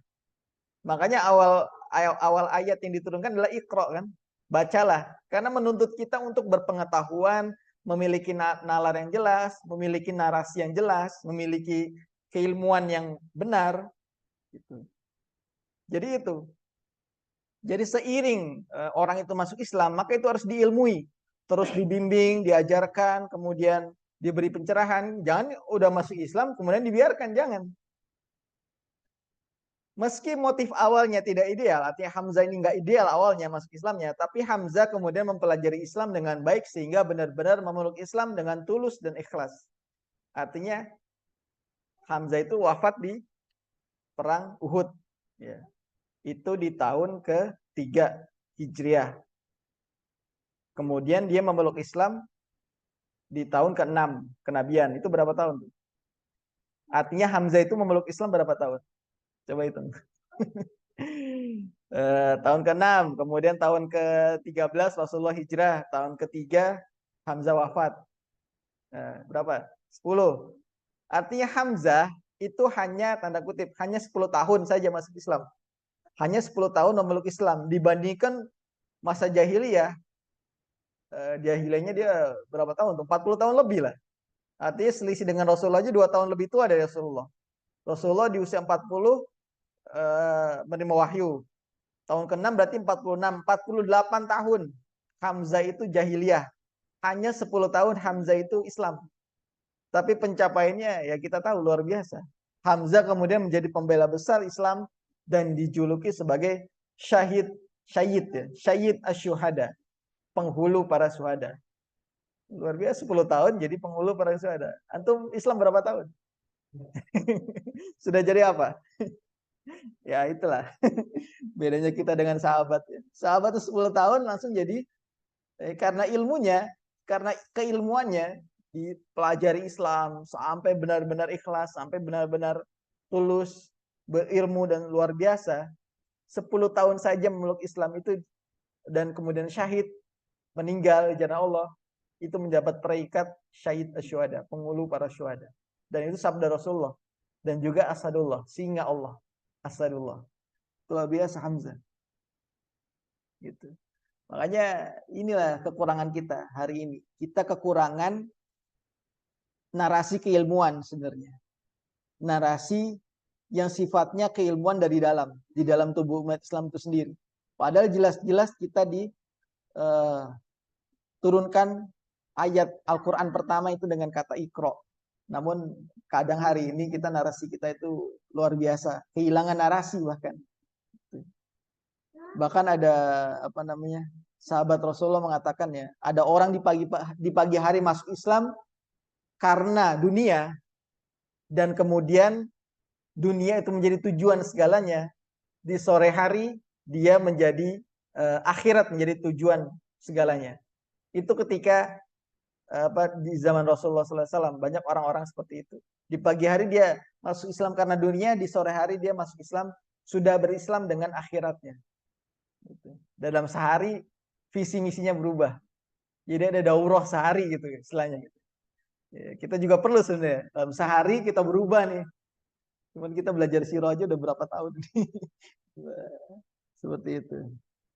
Ya, selanjutnya kita sudah selesaikan Hamzah. Jam berapa ini? Ya, sejam ya. Kita selesaikan Hamzah. Kemudian Umar bin Khattab. Umar bin Khattab itu bermula dari doa Rasulullah SAW. Kalau kisah masuknya itu sudah viral lah. Tadi saya katakan sudah masyhur di mana-mana dan sudah sering diulang-ulang. Ya mulai dari mau membunuh Rasulullah, kemudian nanti ketemu adiknya dan segala macamnya gitu. Nah kita gali coba dari sisi lain bahwa dari seorang yang berniat ingin membunuh Rasulullah SAW, kemudian berbalik 180 derajat mencintai Rasulullah SAW. Kalau Hamzah tadi bermula dari pendekatan yang istilahnya melihat kezoliman, kemudian pendekatan yang sangat efektif, artinya Hamzah itu tidak, tadi saya katakan tidak menerima Islam, namun juga tidak musuhnya, kemudian melihat sifat Rasulullah itu sabar, kemudian menerima, kemudian tidak reaktif terhadap kezaliman orang lain, sehingga Hamzah ini ingin menjadi pembela Rasulullah SAW, termasuk tidak hanya dari asobianya, namun dari agamanya. Namun kalau Umar enggak, pendekatannya berbeda. Ada salah satu pendekatan yang unik yang dilakukan oleh Rasulullah, yaitu melalui doa ini. Allahumma a'izzal Islam bi ahabba rajulaini ilaik bi Abi Jahal ibnu Hisham au bi Umar ibnu Khattab. Ya Allah, Allahumma a'izzal Islam, kuatkanlah izah Islam. Kuatkanlah Islam dengan rajulaini ilaik, dari dua orang. Ya, dari dua orang laki-laki di antara dua orang ini yang lebih ahabba, yang lebih engkau cintai atau yang lebih engkau sukai. Ahabba itu bukan hanya cinta ya, tapi suka gitu kan. Suka itu ahabba. Gitu. Jadi jangan karena anak uhibbukilah gitu kan, saya mencintai, bukan itu. Jadi ahabba ini banyak versinya gitu, banyak pennya. Termasuk dari menyukai, dari yang lebih engkau sukai. Di antara dua orang ini, Rasul langsung menyebut nama, bukan sifat, bukan kepribadian, bukan apa gitu, bani, bukan, langsung nyebut nama. Jadi antum kalau yang belum nikah nih boleh doa, ya Allah tunjukkanlah si fulanah atau fulanah gitu ya. Ya, Nur ya. Siapa? Ya, itu boleh. Artinya Rasul aja boleh nyebut nama, boleh kan? Dari dua orang yang engkau sukai, Abu Jahal bin Hisham atau Umar bin Al-Khattab. Ini langsung nanti kita perbandingkan lah. Kenapa Rasulullah itu menyebut Abu Jahal dan juga Umar? Kalau Umar udah jelas kepribadiannya ya. Nanti kita di akhir lah, kita coba kalau ada waktu kita bandingkan. Kenapa Rasulullah SAW menyebut dua nama ini? Kenapa nggak yang lain? Misalnya Utbah bin Rabi'ah atau menyebut yang lainnya lah gitu. Kenapa menyebut Abu Jahal dan juga Umar? Artinya kalau Umar pendekatannya ini melalui doa, bukan hanya melalui hidayah, ya. Tapi inilah doa Rasulullah yang dikabulkan oleh Allah yang nanti apa ini slide-nya ini agak error. Oke, kok lari-lari nih. Nah, kita gali sisi lainnya. Kenapa Rasulullah SAW pendekatannya seperti ini? Melalui doa, gitu. Izzah Islam, Allahumma aizal Islam. Ada yang tahu izzah itu apa? Tim nasyid ya. Ada yang tahu nggak tim nasyid Izzatul Islam? Saya ya, ragu nih. Gen Z nggak tahu. Tahu li? Ada nasyid? Nggak tahu ya. Ya, izzah Islam. Izzah itu apa sih? Harga diri, ya. Harga diri. Kalau di sini kan kuat, kekuatan, wibawa. Jadi tidak hanya kuat diadu, tapi izzah itu seperti apa ya? Lawan itu kalau kita perang, perang yang efektif adalah perang tanpa pertempuran. Perang yang efektif itu perang tanpa pertempuran. Seperti Rasulullah SAW di perang Tabuk. Untuk perang Tabuk lawan siapa? Perang Tabuk lawan siapa? Perang Tabuk. Emang kita belum nyampe materinya. Paling kan baca-baca tahu lah. Iya, musuh Islam siapa? Perang Tabuk lawan siapa? Lawan Heraklus Romawi. Itu perang tanpa pertempuran, ya, tanpa kontak fisik. Jadi di Tabuk, pasukan Heraklus sudah ngumpul, Rasulullah jalan, itu nanti Heraklus pergi lari gitu. Karena apa? Karena saking panasnya itu di Tabuk, nunggu musim dingin gitu. Ya itu, tapi ditunggu juga nggak datang-datang nih Heraklus. Itu perang efektif itu, perang tanpa kontak fisik atau pertempuran. Kenapa? Karena melihat izzah Islam. Kekuatan Islam itu sudah sangat luar biasa. Heraklus kan itu, ini orang panas-panas, terik, jalan beratus-ratus kilometer itu sanggup. Ya akhirnya Heraklus saja nggak sanggup gitu ngelihat pasukan kaum muslimin. Itu salah satunya izzah. Izzah itu terlihat, istilahnya terlihat kuat oleh lawan. Jadi kalau kita nggak perlu menggunakan kekuatan diri, lawan itu udah takut, udah takluk duluan. Itu izzah namanya. Gitu. Izzah. Sehingga kita nggak ngabisin energi, nggak ngabisin sumber daya, nggak menghabiskan banyak hal untuk hanya melawan tertentu gitu. Dan energinya bisa dipakai yang lain. Itu izzah namanya, kekuatan. Jadi orang itu takluk duluan melihat kita tuh luar biasa kuatnya. Gitu. Jadi apa? Ya itulah izzah namanya, izzah. Jadi ini yang nggak punya kita sekarang. Orang lain atau barat bahkan menjelek-jelekan kita, ya kan, dibuat kartun Nabi, dibuat Al-Quran dibakar, itu kan karena mungkin hari ini umat Islam izahnya itu nggak terlihat, tapi kalau terlihat itu nggak berani mereka macam-macam gitu, karena kita bisa jadi hari ini nggak punya izah, nggak punya wibawa di Islam. Karena apa? Karena bisa jadi umat Islamnya itu yang membuat izah Islamnya itu jatuh seperti itu. Nah, ketika Rasulullah SAW menghijrahkan umatnya itu ke Habasyah, itu kan intensitas Quraisy itu semakin berat, semakin kuat gitu. Kemudian tekanan Quraisy luar biasa. Ya karena apa? Karena tadi izah Islamnya belum muncul. Hanya ya Rasulullah, kemudian Abu Bakar dan lain sebagainya itu belum kuat menopang izah Islam. Dirasa seperti itu. Makanya Rasulullah berdoa seperti ini. Allahumma aizal Islam bihabba ilaik. Ya Allah, kuatkanlah izah Islam. Kuatkanlah Islam dengan salah satu di antara dua orang ini yang kau sukai. Jadi umat Islam ketika itu, sebelum mereka ini masuk, salah satunya masuk Islam, itu tekanannya sangat luar biasa. Intimidasi, persekusi, ya bahasa sekarang ya, bully dan segala macamnya itu sangat luar biasa. Dan kaum muslim itu berkembangnya sangat lambat ketika itu. Walaupun nanti sebagian sudah dihijrahkan untuk menyelamatkannya. Dihijrahkan ke Habasyah, kita sudah bahas untuk menyelamatkan. Rasulullah membutuhkan suatu kondisi di mana kaum muslimin itu cukup kuat untuk bertahan dan juga terlindungi sehingga dakwah menjadi ringan seharusnya. Makanya Rasulullah doa seperti ini. Iya, Rasulullah menghadapi lawan, iya, namun apa intinya untuk kebutuhan yang lebih jauh lagi, lebih jangka panjang lagi gitu. Rasulullah punya permohonan kepada Allah, kuatkanlah izah Islam agar dakwah ini menjadi lebih mudah untuk dijalani dan berjalan dengan baik, agar target dakwah bisa tercapai gitu. Ya Allah, mohon masukkanlah Islam di antara dua orang ini agar mudah tercapai dakwah. Rasulullah kan punya agenda. Ya. Jelas kita sudah berkali-kali saya katakan Rasulullah itu punya agenda, punya rancangan, punya kerangka, punya tujuan, visi misi yang sangat jauh. Nah, Rasulullah butuh nih. Kalau antum suka nonton bola nggak sih? Ya, nonton bola ya. Misalnya apalah, MU sekarang lagi terpuruk ya.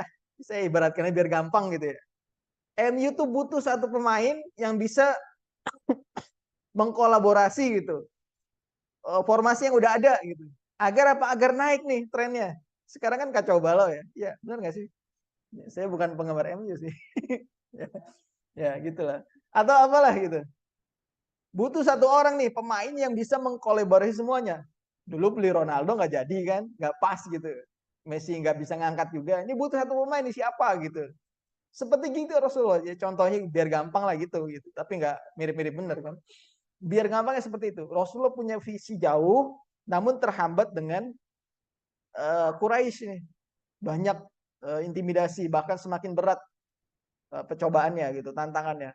Kayak Rasulullah butuh satu orang yang di antara dua orang ini. Kayak Rasulullah berdoa. Rasulullah membaca, makanya Rasulullah tuh pintar membaca potensi lawan tuh pintar. Abu Jahal Rasulullah tahu begini. Kalau dia masuk Islam luar biasa nih peluangnya. Umar dia tahu Rasulullah itu seperti apa Umar. Kemudian kalau dia masuk Islam maka akan mengangkat izah Islam. Makanya dua orang inilah yang akan disodorkan kepada Allah. Jadi proposal ya. Ini ya Allah pilih dua orang ini ya, kau cintai, kau sukai agar izah Islam itu kuat. Artinya masalah dari awal ya hari ini gitu. Kita ini nggak punya agenda, makanya jalannya gini-gini aja gitu. Artinya umat Islam secara keseluruhan ya, bukan kita di sini. Umat Islam keseluruhan kadang kita nggak punya agenda. Terkesan kita habis-habisan melawan menghadapi lawan, cuman agenda kita apa? 2024 gitu. Enggak ya. Tahun 80-an ya, antum belum lahir ya. Tahun 90-an itu ada perang namanya Afghanistan lawan Uni Soviet ya. Kalau antum baca ya, kalau belum lahir kan wajar ya. Tapi kalau baca ada tuh. Perang Mujahidin Afghanistan lawan Uni Soviet. Itu luar biasa itu, perang medan jihad lah. Di samping medan jihadnya Palestina ya. Palestina sudah tentu bertahun-tahun itu, dari tahun 48. Tapi yang lumayan viral itu Afghanistan lawan Uni Soviet. Itu viral juga, bahkan banyak dari orang Indonesia kan ikut perang di Afghanistan. Sampai Uni Sovietnya runtuh.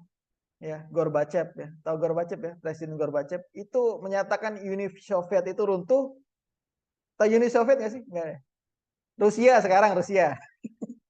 Dulu itu Uni Soviet, persatuan Yugoslavia, Kroasia, kemudian termasuk Ukraina, dan segala macam itu negara-negara Balkan itu masuk dalam Uni Soviet. Uni Soviet runtuh, Afghanistan menang.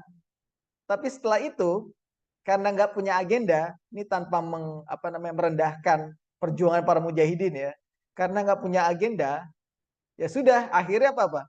Antar kelompok Afghanistan itu saling perang. Itu dua-duanya takbir Allahu Akbar, tapi perang gitu. Karena apa? Karena nggak punya agenda, nggak punya musuh bersama akhirnya saling perang. Ya termasuk bisa jadi perang lawan Amerika di Afghanistan. Antar Amerika udah pergi, tapi antar faksi-faksi Afghanistan malah saling perang. Itu ya kita itu sekarang hari ini seperti itu. Ya termasuk di kita ini agenda kita apa gitu. Kadang kita nggak punya agenda ya udah saling perang lah gitu antar partai politik. yang berlandaskan Islam saling perang, antar agama, apa namanya, ya antar pemahaman agama berbeda saling serang gitu. Sekarang kita sangat mudah untuk dicerai-berai hari ini. Nah, Rasulullah itu punya agenda sehingga luar biasa. Tantangannya begitu keras, kemudian menurut Rasulullah agenda nggak berjalan, maka disitulah perlu izah, perlu wibawa yang akan dikuatkan oleh dua orang ini. Nah, kemudian faktanya adalah Allah lebih memilih Umar ibnu Khattab untuk masuk Islam.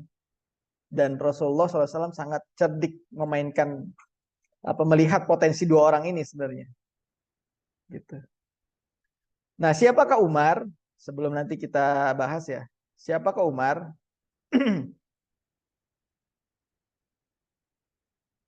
Nama Umar bin Al-Khattab bin Nufail dari Bani Adi. Klan Bani Adi bin Ka'ab bin Lu'ay, ya. Termasuk Quraisy, ya. Quraisy itu kan ada dua bani besar, Bani Ka'ab bin Lu'ay dan Bani Amir bin Lu'ay. Nanti Bani Amir itu agak kecil. Bani Makhzum, kemudian Bani Saham, termasuk Bani Hashim, Bani Abdus Sams, itu masuk golongan dari Bani Ka'ab bin Lu'ay, termasuk dari Bani Adi ini. Jadi yang mayoritas di Ka'ab atau di Mekah itu Bani dari Ka'ab bin Lu'ay. Walaupun nanti ada Bani Amir tersendiri tuh agak-agak pinggir jauh dari Mekah, Bani Amir. Julukannya Al-Faruq itu disematkan oleh Rasulullah SAW. Apa Al-Faruq artinya? Pembeda, ya, pembeda antara hitam dan putih. Ada kejelasan, ketegasan di sana. Ibunya adalah Hantamah binti Hashim bin Mughirah dari Bani Makhzum. Kenal nama ini Hashim bin Mughirah? Ini kakeknya Umar. Hashim bin Mughirah itu saudaranya Hisham bin Mughirah. Hisham punya anak namanya Amr. Amr bin Hisham. Siapa Amr bin Hisham? Abu Jahal. Artinya apa? Umar adalah sepupuan dari Abu Jahal dari sisi ibu. Ya. Enak ngafal ini sebenarnya. Jadi kita tahu petanya. Ini Umar siapanya Abu Jahal, ini Umar siapanya ini segala macam gitu. Jadi ya nggak banyak sih sebenarnya kalau mau dihafal, paling 100 nama lah. 100 nama. Jadi Hantamah ini sepupunya dari Abu Jahal. Jadi kalau dari status Umar ini keponakannya Abu Jahal. Kalau dari sisi ibu ya, gitu, seperti itu. Hantamah bin Hashim bin Mughirah. Nanti ada namanya Khalid bin Mughirah. Walid bin Mughirah maksudnya. Walid bin Mughirah siapa? Bapaknya Khalid bin Mughirah. Ya. Jadi sama Khalid bin Walid itu juga satu ya sepupuan lah, satu keturunan dari Mughirah dari Bani Makhzum. Jadi Umar itu kalau dari sisi bapak itu nggak terlalu diperhitungkan karena dari Bani Adi dan itu bani yang kecil ya. Tapi kalau dari si ibu dia sangat diperhitungkan itu dari Bani Makhzum. Itu bani yang besar di Quraisy. Makanya nanti ketika peristiwa perang Qadisiyah, tahu perang Qadisiyah? Nanti setelah Umar jadi khalifah, ya itu perang melawan Persia, perang Qadisiyah, itu jenderalnya adalah Ikrimah bin Abu Jahal. Ikrimah ini masuk Islam ya. Nanti di akhir-akhir Fatu Mekah dia masuk Islam. Padahal termasuk orang yang wajib dibunuh padahal itu. Namun karena dia melarikan diri, kemudian dimaafkan, akhirnya dia kembali dalam keislaman. Nah Ikrimah ini dari Bani Makhzum, anaknya Abu Jahal. Dalam perang Qadisiyah itu kan berkecamuk luar biasa ya. Kemudian Ikrimah itu orasi di dalamnya. Mana anak-anak Bani Makhzum yang udah masuk Islam semua nih? Mana anak-anak Bani Makhzum? Kita buktikan anak-anak Bani Makhzum ini bukan hanya masuk Islam karena harta, karena dunia. Kita buktikan bahwa anak-anak Bani Makhzum itu siap berperang membela Islam. Kita buktikan kepada Ibnu Hantamah bahwa kita tidak main-main dengan masuk Islam. Nah kalau kita nggak tahu siapa Ibnu Hantamah, itu siapa? Itu Khalifah Umar bin Khattab gitu. Ikrimah itu pakai nama Ibnu Hantamah, bukan pakai Ibnu Khattab. Karena kenapa? Karena mereka dari Bani Makhzum. Hantamah dari Bani Makhzum gitu. Jadi untuk mengobarkan mengorbankan semangat itu. Makanya dia nyebutkan kita buktikan. Maksudnya adalah Umar bin Khattab gitu. Tapi kalau kita nggak tahu ya biasa aja gitu kan. Maksudnya adalah Umar bin Khattab, bahwa Umar bin Khattab itu bagian dari Bani Makhzum. Kita buktikan kepada Ibnu Hantamah bahwa kita adalah tidak main-main dengan masuk Islam. Jadi perangnya berkecamuk seperti itu. Jadi kalau kita nggak tahu ya datar-datar aja. Makanya perlu diangkat Ibnu Hantamah ini ataupun ibu dari Umar bin Khattab, bahwa Hantamah adalah sepupu dari Abu Jahal dari Bani Makhzum. Seperti itu. Nah, lahir di Mekah 13 tahun setelah tahun gajah. Artinya terpaut usianya sama Rasulullah SAW 13 tahun. Usianya sama Rasulullah, terpaut 13 tahun. Apa?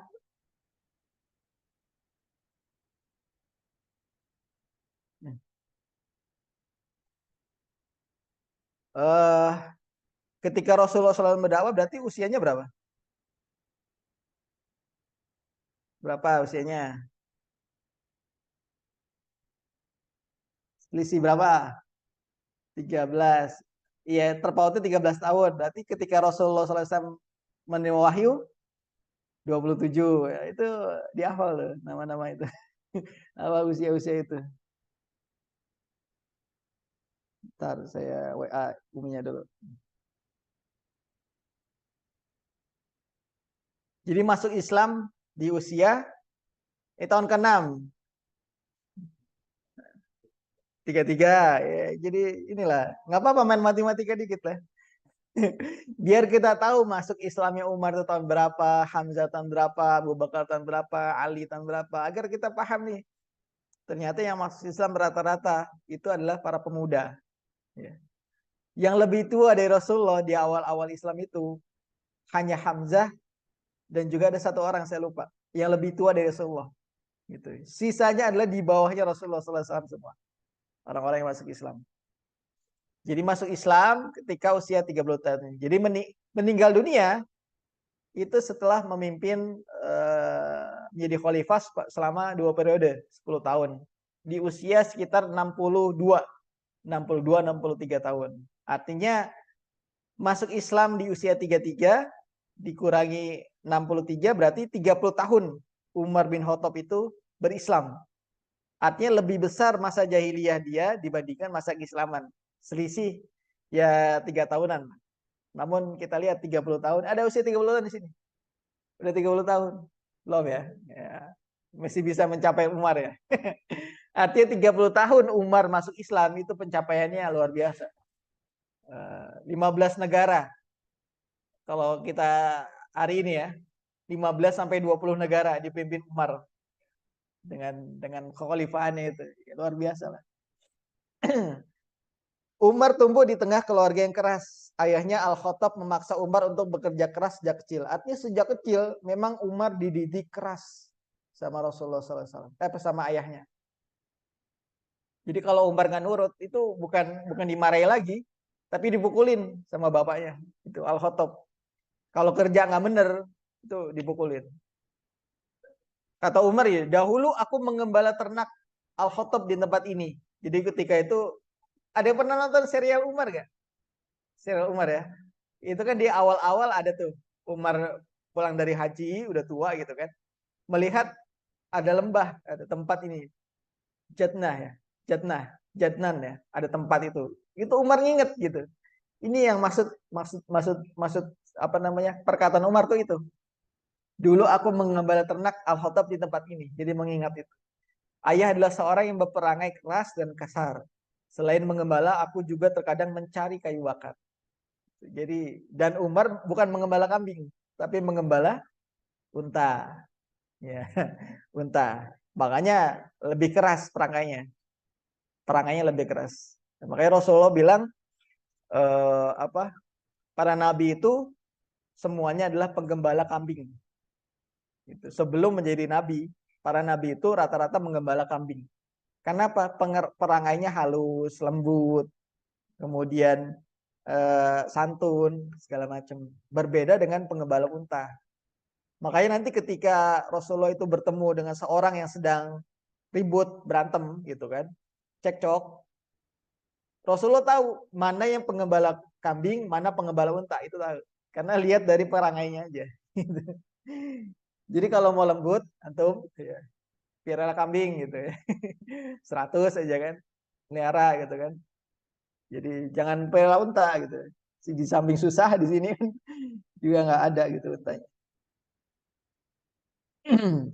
Jadi Umar dipaksa kerja sangat luar biasa oleh bapaknya. Jadi di riwayat lain dia bahkan ini nggak boleh belajar, nggak boleh nyari belajar baca tulis itu nggak boleh sama bapaknya. Tapi Umar itu mencari-cari atau mencuri-curi waktu untuk berusaha belajar membaca dan menulis. Itu Umar. Jadi dari awal Umar dari kecil itu punya sisi kreativitas yang out of the box lah. Dari kecil itu. Orang suruh gembala unta kan biasa kan, udah gembala aja gitu kan. Kalau anak sekarang ini udah main-main aja gitu, nggak usah ini segala macam. Tapi Umar tuh punya inisiatif untuk mengupgrade kemampuan dirinya itu sejak kecil. Makanya dia mencuri-curi waktu untuk belajar membaca dan menulis. Itu unik kan. Kalau anak sekarang suruh main ya main gitu kan. Nggak ada tuh, saya mau les aja gitu kan. Nggak ada. Jarang gitu. Saya mau belajar ini aja gitu. Jarang. Tapi Umar sejak kecil sudah mulai kreatif dan inisiatif. Gitu. Sehingga nanti menjadi modal ketika Umar itu menjadi seorang khalifah. Pikiran Umar itu apa tadi saya katakan di luar dari pikiran orang kebiasaan. Umar itu. Ya tadi saya katakan out of the box ya. Pemikirannya itu di luar dari nalar. Makanya nanti ada buku kalau antum search jadi kayaknya filenya ada gitu. Ini bahasa Arab. Ada Awaliyat Al-Faruq Umar bin Khattab. Hal-hal apa namanya? Hal-hal yang baru, hal yang lahir dari pikiran Umar bin Khattab. Itu hal-hal baru atau hal-hal awaliyat ya, awaliyat yang mengawali Umar yang mengawali pikiran-pikiran itu gitu. Hal-hal baru yang diawali oleh pemikiran Umar bin Khattab. Jadi Umar sebagai kreatornya, Umar sebagai ya, pemikirnya lah. Makanya populer kan Umar itu. Ya subhanallah gitu. Lebih populer ya kalau dibandingkan lebih populer sebenarnya daripada Abu Bakar kan. Sampai bukunya banyak tuh kalau Umar kan. Kalau Abu Bakar ulama terbatas untuk mengkajinya kan. Kalau Umar tuh sampai difilmkan. Saya bilang kok Umar ini ada filmnya, Abu Bakar nggak ada gitu. Padahal Abu Bakar khalifah pertama gitu. Tapi belum ada yang memfilmkannya gitu. Tapi Umar ini sudah ada gitu. Dan lumayan kalau antum ya kalau nama film kan kadang ada sisi dramanya ya. Tapi kalau film Umar ini ada sisi dramanya ada, tapi lumayan lah kalau dari sisi sejarahnya dapat gitu film Umar ini. Walaupun kontroversi ya, dia, mukanya ditampilkan gitu, tapi dari sisi of the role apa secara keseluruhan itu bagus ininya. Kisahnya itu banyak dari apa namanya sirah-sirah gitu. Makanya Umar ini banyak menciptakan hal-hal baru. Masa penyusunan mushaf Al-Quran itu dimulai di masa Abu Bakar, kemudian diteruskan di masa Umar. Umar juga apa mengkreat atau memperbarui sholat, bukan memperbarui ya, sholat tarawih berjamaah itu di masa Umar. Kalau dulu kan enggak gitu. Kemudian kalender Hijriah di masa Umar. Itu banyak hal-hal baru di masa Umar, termasuk pengelolaan BUMN. Kalau anda tahu pengelolaan BUMN itu di masa Umar. Jadi bagaimana BUMN ini berjalan dengan baik, kemudian menghasilkan, kemudian keuntungannya itu bisa menjamin 2 sampai 3 generasi setelah masa hari ini. Itu BUMN di masa Umar. Kalau sekarang BUMN apa? Utang semua ya kan? Bingung kita bayarnya. Nah, menjadi diplomat Quraisy ini sisi lain dari Umar ya. Sebelum nanti kita bahas keislamannya. Umar termasuk sedikit orang Quraisy yang dapat membaca dan menulis di masa jahiliyah. Jadi membaca dan menulis itu bukan menjadi suatu kewajiban primer, bukan suatu keharusan. Uminya tuh jemput Umi. Nah, nah ya, ya. Oh, oh. Umar itu sedikit dari orang yang bisa membaca dan menulis. Karena apa tadi? Jahiliyah itu nggak penting. Nggak bisa baca tuh nggak penting. Yang penting bisa jualan. Berbeda gitu kan. Kalau kita sekarang kewajiban kan baca dan nulis itu, kalau nggak baca nggak nulis, nggak bisa baca aja jadi aib kan. Kalau dulu nggak, di masa Quraisy itu nggak bisa baca, nggak bisa nulis itu nggak masalah, nggak, no problem lah gitu. Makanya Rasulullah aja nggak bisa baca dan nulis kan gitu. Ketika suruh ikro ma'ana Nabi Qori, saya nggak bisa baca gitu. Karena memang nggak suatu kewajiban bisa baca dan tulis di masa Quraisy jahiliyah. Makanya Umar ini termasuk dari sedikit orang Quraisy yang dapat membaca dan menulis.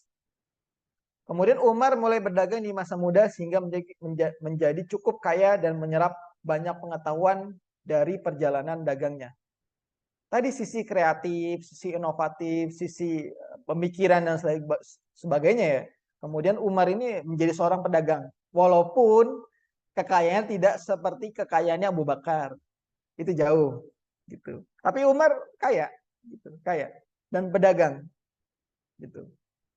Walaupun nanti terus bersaing tuh Abu Bakar dan Umar. Kalau antum baca kisahnya, Abu Bakar dan Umar tuh selalu bersaing.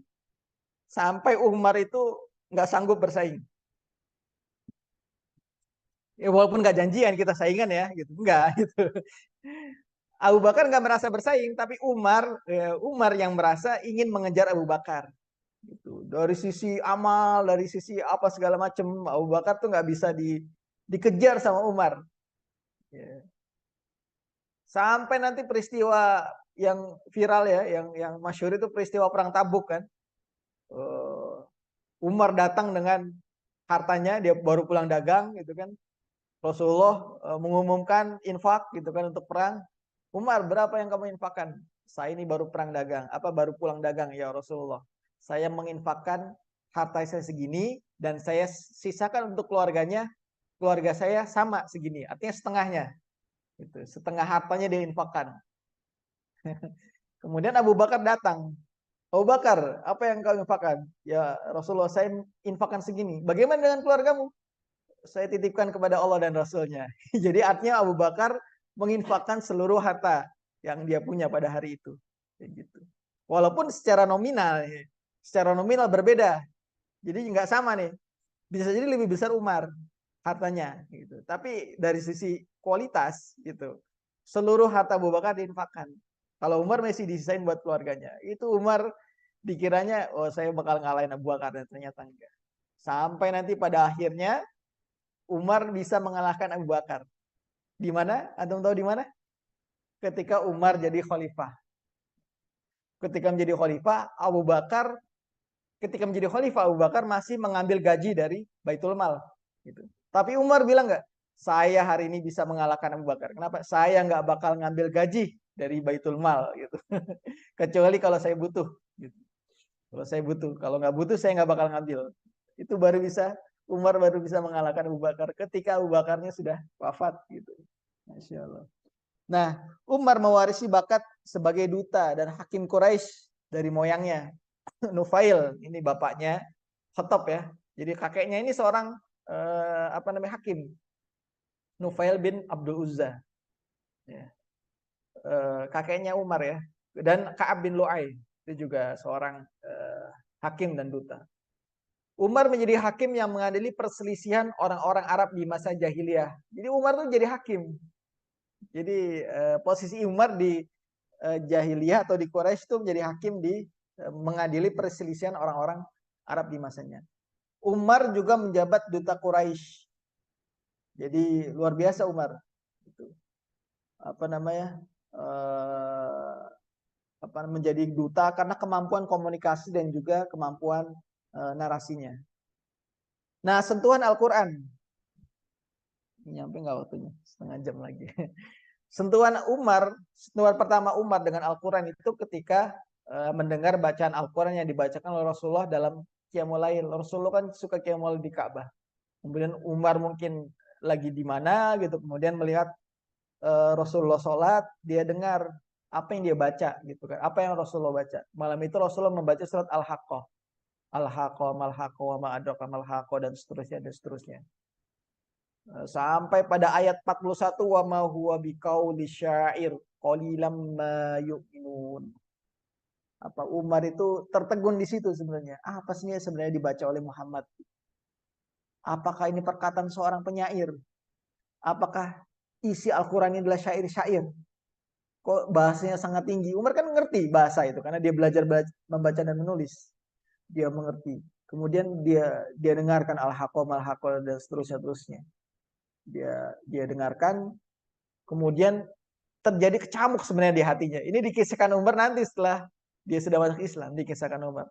Umar tuh berkecamuk dalam hatinya, namun apa? Kejahilian terus dominan sebenarnya.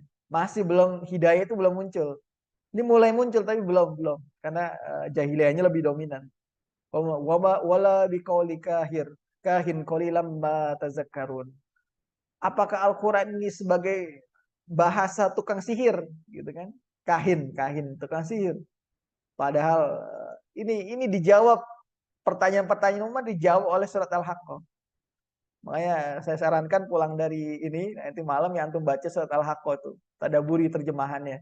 Tadaburi tafsir ya kalau ada tafsir ya. Di sini ada tuh tafsir. Jadi ayat-ayat apa yang membuat Umar itu bergejolak sebenarnya. Sampai kerasnya Umar itu bisa mulai luluh dengan ayat ini. Al-Haqqah, Mal-Haqqah, Ma'adroh, Mal-Haqqah dan seterusnya. Gitu. Jadi ya kalau kita baca biasa kan biasa aja sebenarnya kan. Biasa aja, tapi kalau kita ngelihat dengar sirohnya, apa yang membuat Umar ini mulai luluh hatinya? Ternyata surat Al-Haqqah.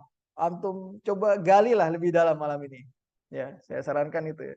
Gali lebih dalam, kalau ya search di Google apapun lah tentang surat Al-Haqqah ini, baca tafsirnya, terjemahannya ini luar biasa ayat ini. Sehingga ini yang membuat Umar mulai luluh. Dan Umar mengakui itulah saat pertama kali Islam menyelinap ke dalam relung hatinya. Itu Umar yang tadinya keras itu aja luluh gitu dengan surat Al-Haqqah. Kita baca 30 juz kayak datar-datar aja lah, biasa-biasa aja. Ya karena hanya sekedar baca, tapi Umar ya namanya Umar ya, dia pintar, cerdas, bisa baca tulis, luar biasa gitu. Jadi mulai menyelinap dalam hatinya. Kemudian sentuhan berikutnya adalah ketegaran iman para sahabat yang di sisi Umar pada saat mereka hendak hijrah. Ini kan kita sudah bahas ya. Jadi Ummu Abdullah bin Hantamah, ini beda lagi ya, bukan Hantamahnya binti Hantamahnya Umar tadi, ibunya Umar beda lagi. Banyak nama Hantamah. Hantamah laki-laki, kalau tadi Hantamah perempuan. Bingung kan? Hindun itu bukan punya perempuan. Hindun itu juga laki-laki, ada Hindun namanya. Jadi nggak harus karena ada tak marbutoh di belakangnya nggak terus harus perempuan kan? Ya. Maisyarah laki perempuan yang menemani Rasulullah berdagang. Maisarah. Udah pernah kita bahas tuh. Ya Bunda Khadijah kan nyuruh Maisarah nemani Rasulullah berdagang, ya kan? Maisarah perempuan apa laki-laki? Nggak mungkin lah perempuan ikut dagang kemana-mana gitu. Laki-laki Maisarah itu. Kita aja sekarang perempuan. Ya, Tolhah itu kan ada tak marbuto tuh. Tolhah laki-laki.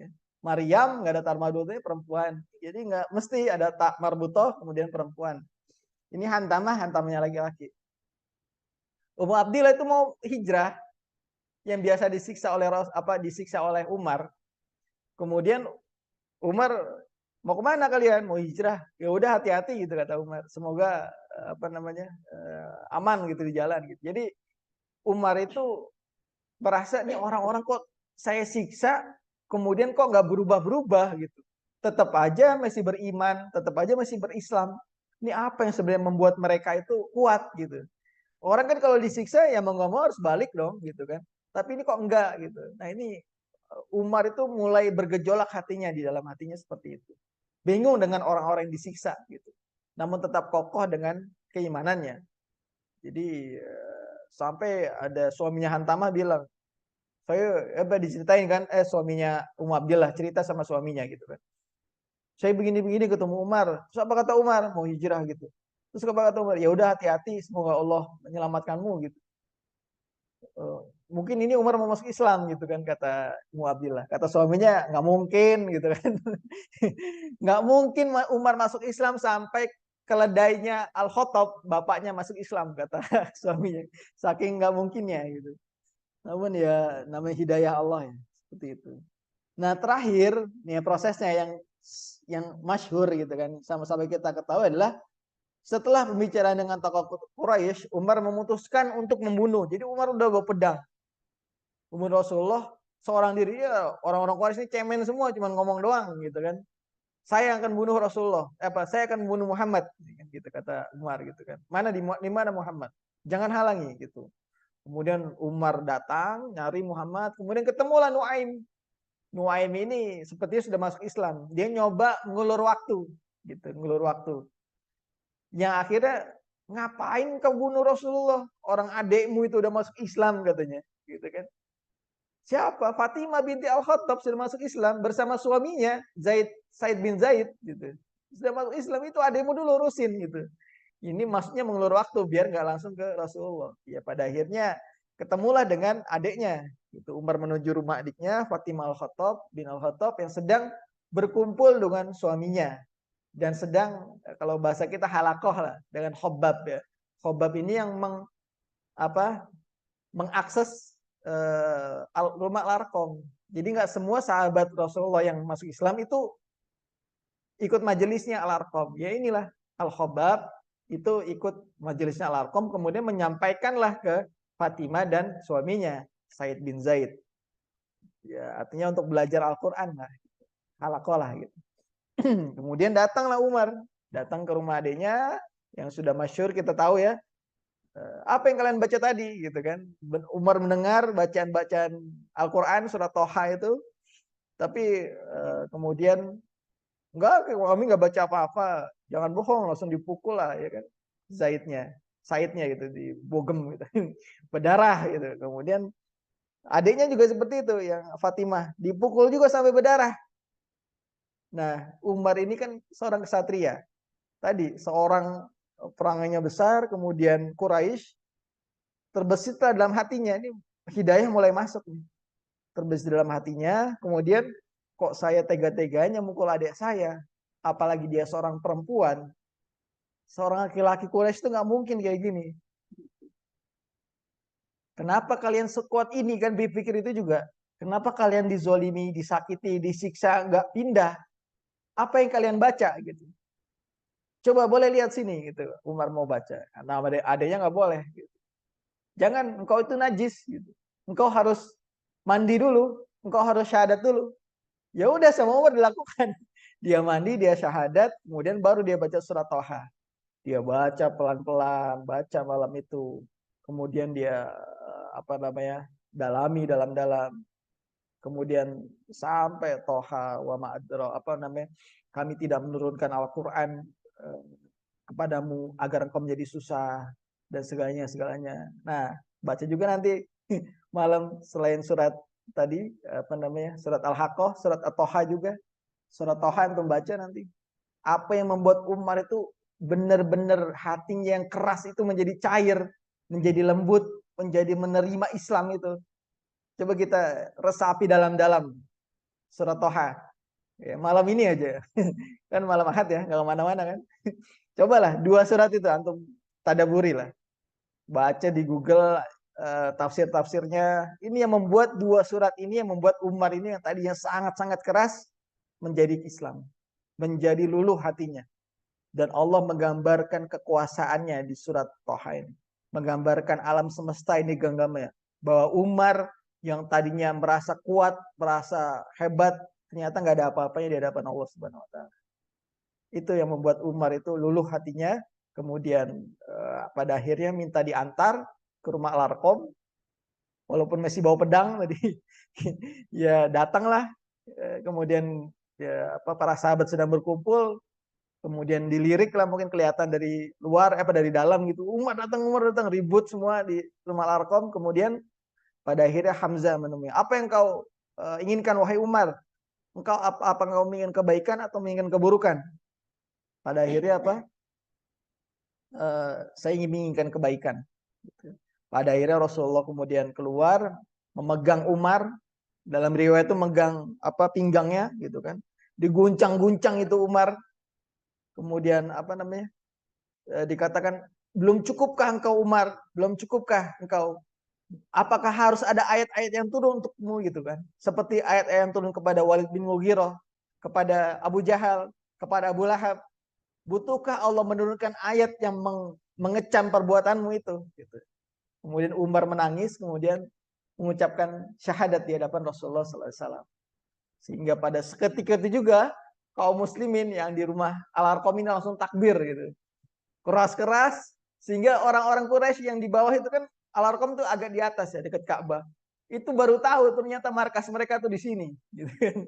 Jadi Al-Arqam itu baru tahu, dan itu hari terakhir mereka pengajian di rumah Al-Arqam. Setelah itu mereka bebas di Ka'bah melakukan ibadah gitu. Ini efek luar biasa masuk Islamnya Umar, bahwa Umar itu membawa izah Islam, membawa Rasulullah itu membuat Islam itu menjadi kuat, menjadi berwibawa, sehingga orang-orang Islam ketika itu nggak takut lagi untuk beribadah di sekeliling Ka'bah. Jadi Al-Arqam itu selesai, tidak lagi ngajinya halakonya di Al-Arqam. Jadi halakonya udah di sekitaran Ka'bah aja, karena ada Umar di situ. Nggak ada yang berani gitu sama Umar. Jadi luar biasanya efek dari Umar itu masuk Islam. Efek yang sangat luar biasa. Sehingga pada hari itu juga kaum muslimin itu turun dari rumah Al-Arqam ke Ka'bah, bikin 2 saf. Satu saf itu oleh Umar, satu saf lagi oleh Hamzah. Bikin 2 saf, kemudian tawaf di Ka'bah itu, dan orang-orang Quraisy cuma lihat bengong ya. Umar masuk Islam, viral langsung. Dan rumah yang pertama didatangi Umar siapa? Rumahnya Abu Jahal. Cuman pagi-pagi dia ngetok, wahai Abu Jahal, yakinlah saya sudah masuk Islam. Abu Jahal kaget, kemudian gondok, nggak bisa ngomong apa-apa, ditutup lagi rumahnya Abu Jahal. Itu jadi luar biasanya. Kemudian sampai pada akhirnya Islam itu tersebar seperti itu. Nah, dampak Umar masuk Islam terakhir ya. Keislaman Umar merupakan pembuka babak baru, kata Ibnu Mas'ud. Hijrahnya adalah kemenangan, nasr, dan pemerintahannya adalah kasih sayang, rahmah. Aku ingat betul ketika itu kami tidak pernah bisa sholat dan tawaf di Ka'bah. Ingat. Ya. Kecuali setelah Umar masuk Islam. Ini luar biasa Umar. Sesaat dia telah masuk Islam, kami melawan Quraisy sampai mereka terpaksa membiarkan kami sholat di dekat Ka'bah. Artinya apa? Tadinya nggak berani orang Islam itu dekat-dekat Ka'bah sholat tuh. Ketika Umar masuk Islam, maka mereka berani. Gitu. Itulah izah. Kemudian lanjutkan, kami terus menjadi kuat sejak Umar masuk Islam. Suhaib bin Sinan berkata, setelah Umar masuk Islam, Islam jadi kuat. Ajakan memeluk Islam disampaikan terang-terangan. Kami bisa duduk membentuk lingkaran. Ya, liko lah ya bahasanya. di sekitar Ka'bah. Kami dapat mengerjakan tawaf, dan kami pun sejajar dengan orang-orang yang selama ini menyakiti kami, bahkan sesekali membalas mereka. Jadi udah berani balas karena Umar yang masuk Islam. Inilah Islam, izah Islam. Jadi luar biasa. Mau sedikit membandingkan antara Abu Jahal dengan Umar. Kenapa Rasulullah itu doa sama Abu Jahal sama Umar? Waktunya cukup nggak? Nggak cukup nih. Ya, Abu Jahal itu memang dari sisi leadership itu nggak kuat. Namun dari sisi kesukuan dia kuat. Dia dari Bani Makhzum. Ingat, Bani Makhzum itu bani yang besar di Quraisy. Jadi kalau sisi kepribadian, Abu Jahal sama Umar jauh. Umar itu kepribadiannya luar biasa. Abu Jahal agak jauh di bawahnya. Kenapa Rasulullah berdoa agar Abu Jahal masuk Islam? Karena apa? Karena tantangan Islam itu adalah tidak hanya dari sisi personal, tapi dari sisi bani. Kalau diharapkan kalau Abu Jahal masuk Islam, dia dari Bani Makhzum, bani yang sangat kuat, dan juga bani rivalnya dari Hilfu Fudul. Kalau antum ya nanti baca lah, makanya saya ada hubungan eratnya Ibu Fudul dengan ini ya. Sudah azan nih ya. Ya intinya itu, artinya dari Bani Makhzum. Kemudian agar Bani Makhzum itu terpecah, kan Hilfu Fudul lawannya Bani Makhzum, Bani Abdul Syams, kemudian Bani Saham, gitu. Lawannya adalah Bani Hashim, Bani Muthalib, Bani Asad, Bani Zuroh. Gitu. Nah kalau Abu Jahal masuk Islam, ini tokoh dari Bani Makhzum yang tokoh yang diagungkan. Gitu. Diharapkan memecah kekuatan lawan, dan Bani Makhzum banyak yang masuk Islam. seperti itu. Tapi qadarulnya Allah menakdirkan lain adalah Umar yang masuk Islam dari sisi kepribadiannya. Walaupun dari sisi keturunan Umar tidak terlalu diperhitungkan karena dari Bani Adi. Ya, ala kulli hal wallahu alam bisawab. Tafadhol kalau ada yang ditanya sedikit saja karena sudah azan. Kalau tidak ada kita akhiri ya. Mudah-mudahan bisa istiqomah ya. Pekan depan apa ya temanya? Pemboikotan ya kalau nggak salah. Sudah masuk tema pemboikotan. Jadi setelah happening happening umat Islam gitu karena Umar dan Hamzah masuk Islam dan dakwah semakin luas, nanti ada rencana pemboikotan dari orang-orang Quraisy dan ya nanti kita ceritakan peta kekuatan dari Quraisy itu di mana saja dan lawannya adalah seperti apa. Demikian yang bisa disampaikan. Ala kulli hal, mohon maaf apabila ada kekurangan dan kesalahan. Wabillahi taufiq wa hidayah. Assalamualaikum warahmatullahi wabarakatuh. Subhanakallahumma wa bihamdika asyhadu an la ilaha illa anta astaghfiruka wa atubu ilaik.